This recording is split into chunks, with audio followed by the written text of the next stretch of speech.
போய் சந்திச்சீங்க, ஆறுதல் தெரிவிச்சீங்க, குடும்பத்தினரை சந்திச்சீங்க, மாலை அணிவித்தீர்கள். எப்படி இந்த சம்பவத்தை நீங்க பாக்குறீங்கன்னா? இன்னைக்கு மின்சாரத்துறையோட அலட்சியத்தால இந்த ஒரு உயிர் பலி நடந்தது. இதை வந்து நம்ம ஒரு விபத்துன்னு பார்க்க முடியாது. ஏன்னா இது வந்து நம்முடைய நிர்வாக குறைதான், இது கவனக்குறைவு. ஏன்னா இங்கே இந்த மாதிரி இது அருந்து இருக்குது இந்த மழை நேரத்தில் அப்படின்னு மணிகண்டன் ஒரு தம்பி வந்து மின்னகத்துக்கு வந்து 2 முறை அழைச்சி பேசியிருக்கிறாரு, புகார் அளிச்சிருக்கிறாரு. அதுக்கப்புறமா அவங்க நாங்கள் நடவடிக்கை எடுக்கல, அவங்க தான் வந்து எடுப்பாங்க, இவங்க தான் வந்து எடுப்பாங்கன்னு சொல்லி அதுலேயே 2 நாள் காலம் கடத்திருக்காங்க.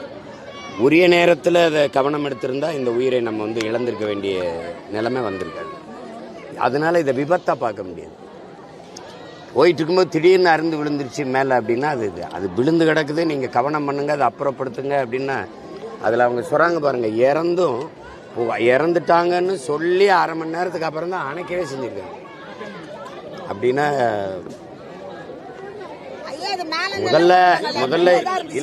முதல்ல இது நம்முடைய வாழ்விடம் இல்லை, வாழ்ந்துக்கிட்டு இருந்த இடம் வேற. மொத்தமாக நகரத்துக்குள்ளே நாங்கள் ஆதி தமிழ் குடிகள் இருக்கக்கூடாதுன்னு முடிவெடுத்து எங்களை எல்லாம் தூக்கி செம்மஞ்சேரி, கண்ணகினார், கல்லுக்குட்டை, பெரும்பாக்கத்துக்கு தள்ளுனதே இவங்க தான். நான் திருப்பி சண்டை போட்டேன், எங்களை கூட்டிகிட்டு போகிறேன், சரி இங்கே யாரை குடி வைப்பாயின்னு கேட்டேன். அதுக்கு பதிலே கிடையாது.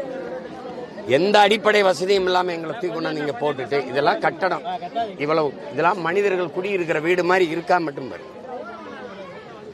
எல்லா வீடுகளையும் மின் இணைப்பு எப்படி தொங்குது பாருங்க, தள்ளுங்க பாருங்க. நீ இதில் எப்படி இது பாதுகாப்பாக இருக்கும்? இவ்வளவு குழந்தைகளை வச்சுட்டு இப்போ இறந்து போயிட்டாங்க. இந்த பிள்ளைய 2 பேருடைய எதிர்காலத்தை பாரு. இப்போ கணவர் அவர் உடல்நிலை சரியில்லை, அவருக்கு தோல் நோய் இருக்குது, அவரால் வேலைக்கு போக முடியாதுல்ல. ஒரே ஒரு மனுஷியுடைய உழைப்பில் தான் இந்த குடும்பம் வாழ்ந்துட்டு இருந்தது. இப்போ அவள் இல்லை உயிரோட. நிலைமை என்ன? நீங்கள் எப்படி இந்த சமூகத்தை பார்க்குறீங்க? சாலை ஓரத்தில் மலங்கழிக்கிறவனை விட அந்த மலத்தை அள்ளி சுப்புறப்படுத்துறவனை துப்புரப்படுத்துறான்ல, தூய்மைப்படுத்துறான்ல, அவனை அசிங்கமாக நினைக்கிற சமூகம் அது. குப்பையை போடுறவனை விட்டுட்டு குப்பையை அள்ளி சுத்தப்படுத்துறவனை குப்பைக்காரன்னு கேவலமா பார்க்குற சமூகம் இது. இதுகிட்ட போய் என்ன நீங்க நீதி கேட்பீங்க?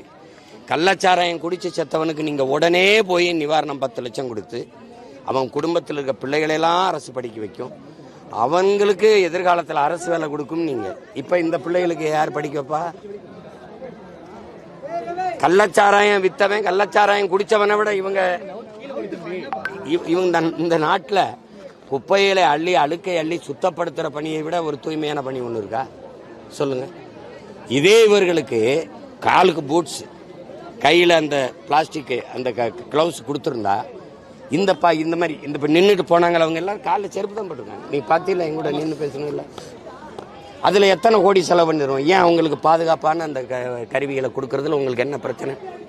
என்ன பிரச்சனை?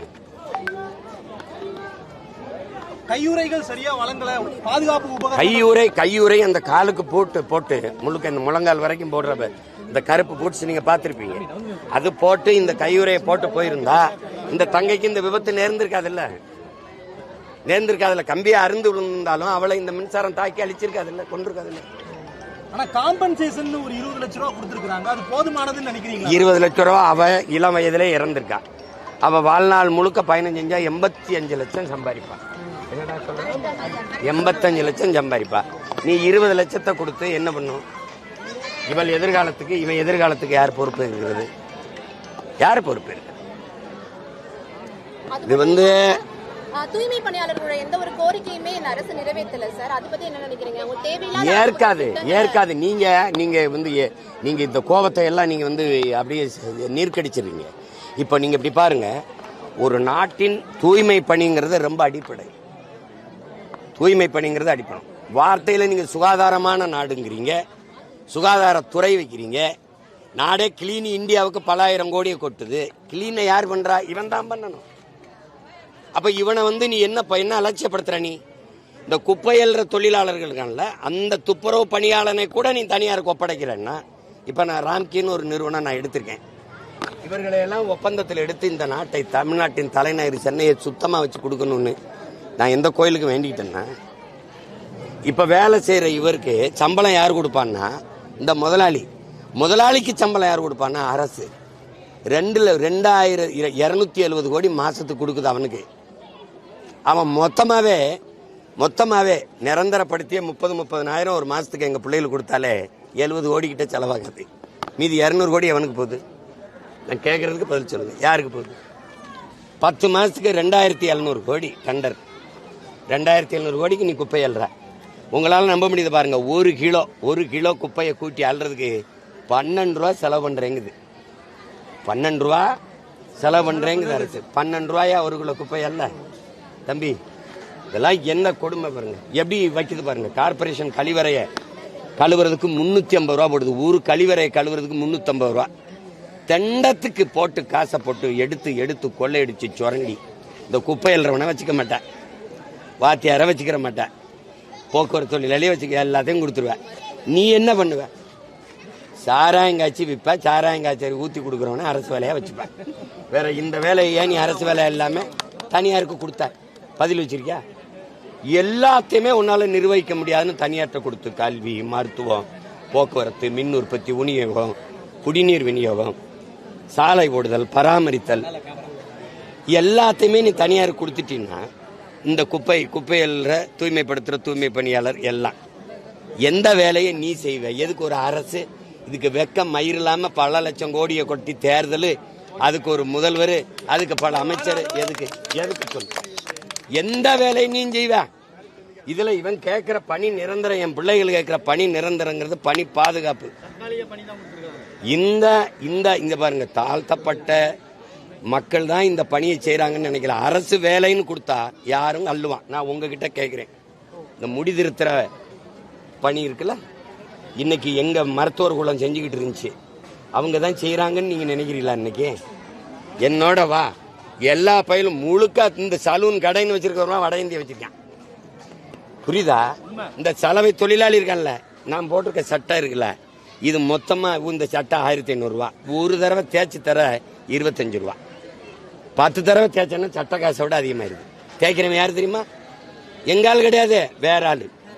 நீ வந்து வருவாய் எங்க இருக்கோ, வேலை இல்ல, வேலைன்னா எந்த வேலைக்கும் வந்து செய்வான். இப்ப நான் வந்துட்டேன், இந்த தனியார் ஒப்பந்தத்தை தூக்கிட்டேன், அரசு பணின்ட்டேன்னா என் பிள்ளை படிச்சவன் எல்லாரும் என்ன நான் போட்டு கொடுத்துருவேன், கிளவுஸ் கொடுத்துருவேன், உயர்ந்த வாகனம் கொடுத்துருவேன்.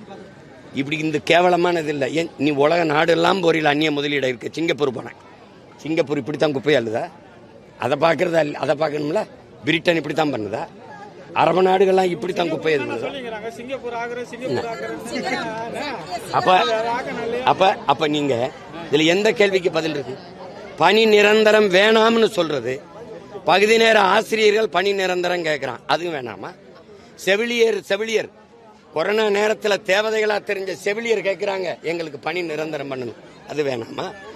அரசு மருத்துவர்கள், போக்குவரத்து தொழிலாளர்கள் எல்லாம் பணி நிரந்தரம் கேட்கிறான், வேணுமா வேணாமா?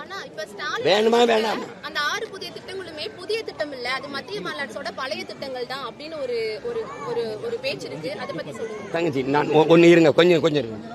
காலையில உணவு போடுறேங்கிற, எங்களை சோத்துக்கு சேர்த்த கூட்டம்னு வச்சுக்க.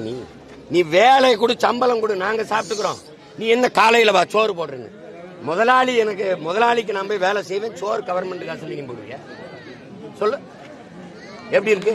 மருத்துவ காப்பீடு 2 லட்சம் அரசு கொடுக்கும், இறந்தா 10 லட்சம் அரசு கொடுக்கும். என் உழைப்ப முதலாளி சுரண்டி அவன் சம்பாரிச்சுட்டு போவான். என்ன இது? எந்த வழியில நியாயம் சொல்லுங்க? எந்த வழியில நியாயம்? இந்த காசுகளை வச்சு எனக்கு பணி நிரந்தரம் பண்ணி விட்டுரு, அவ்வளவுதானே. ஏன் நீ பண்ண மாட்டேன்னா, ஓய்வு பெறும்போது எனக்கு ஓய்வூதியம் கொடுக்கணும், ஊக்கத்தொகை கொடுக்கணும், எனக்கு நிலுவைத் தொகையை கொடுக்கணும். அதுக்கு வந்துட்ட காசு இல்லை. ஏன்னா 10 லட்சம் கோடி கடனை வாங்கி நீயே கடன்கார பயலாம் இருக்க. அப்ப நீ இவங்களை இதை செய்ய மாட்ட. இப்ப நான் ஒப்பந்த கூலி, இவர் எனக்கு நிரந்தரமாக்குன்னு போறான்னா இவனை தூக்கிட்டு வேலை இல்லாம இருக்க, எனக்கு வேலை கொடுன்னு இவனை சேர்த்துக்குவேன். இவன் போறான்னா இவனை தள்ளிட்டு இவனை கூப்பிடுவேன். இதுக்கு தான் ஒப்பந்த கூலிகளா எங்களை வச்சுக்கிறேன். இப்ப இது எந்த மாதிரியான அணுகுமுறைங்கிறத, இது நிர்வாக திறமை உள்ள ஒரு அரசின் வேலை இது இல்ல. கடந்த மாதம் ஒரு தூய்மை பணியாளர் நீங்க இருங்க, நீங்களே சோசியலிச கியூபாவை காப்போம்னு ஒரு மாநாடு போடுறீங்க. சோசியலிச கியூபாவில் இப்படித்தான் எல்லாம் தனியாருக்கு கொடுக்கப்பட்டிருக்கான்னு நான் கேட்டா அதுக்கு பதில் இருக்கா? கல்வி, மருத்துவம், போக்குவரத்து எல்லாத்தையும் அரசு தானே வச்சிருக்கு. நீ ஏன் எல்லாத்தையும் தனியார் கொடுத்த?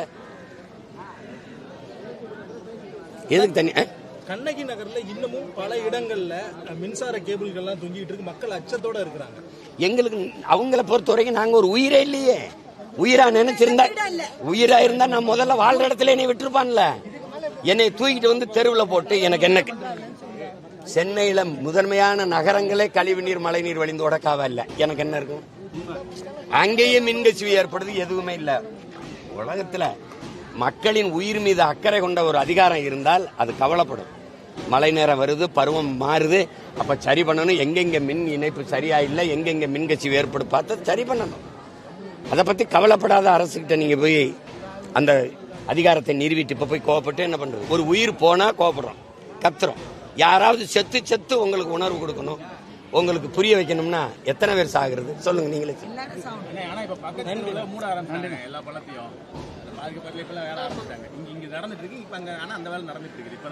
நம்ம யாராவது சாகனதுக்கு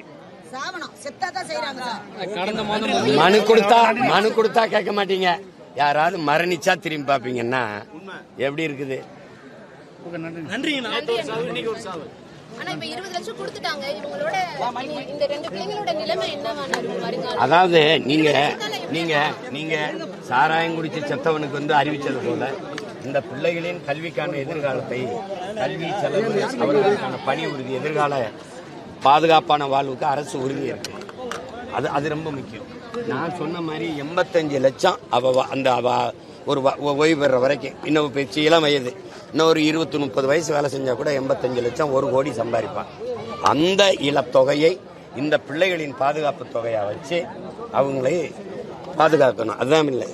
அரசு பிள்ளைன்னா நாங்க கைவிட போறதில்ல. நாங்க இங்கே பல ஆயிரக்கணக்கான உடன் பிறந்தவர்கள் இருக்கோம். அந்த பிள்ளைகளை நாங்க படிக்க வச்சு பாதுகாத்துருவோம்.